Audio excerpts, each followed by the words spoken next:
بسم اللہ الرحمن الرحیم۔ السلام علیکم۔ بنگلہ دیش کے بانی اور سابقہ مشرقی پاکستان کی عوامی لیگ کے سربراہ شیخ مجیب الرحمان نے 5 فروری 1966 کو لاہور میں اپنے مشہور زمانہ 6 نکات کا اعلان کیا تھا جو حسب ذیل ہیں۔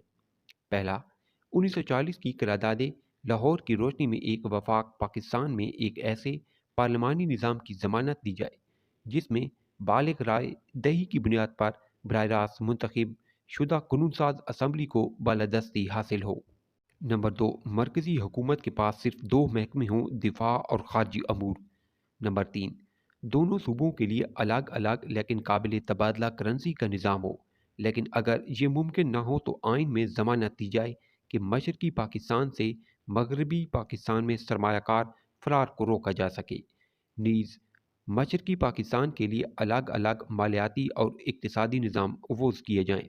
ان کے علاوہ مشرقی پاکستان کا اپنا بینکنگ ریزو سسٹم یا محفوظ سرمایہ کا نظام بھی ہو۔ نمبر 4، ٹیکس لگانے اور تمام تر مالیاتی وصولیوں کا اختیار مرکز کے بجائے صرف صوبوں کے پاس ہو، جو ایک مساوی اور مخصوص شرح سے مرکز کے اخراجات ادا کرے۔ نمبر 5، ہر صوبہ بیرونی تجارتی معاہدہ کرنے میں آزاد ہو، اپنے حساب کتاب کا واحد حقدار ہو، جبکہ دونوں حصوں کے درمیان ملکی منصوبات کی نقل و حمل پر کسی قسم کا ٹیکس نہ ہو۔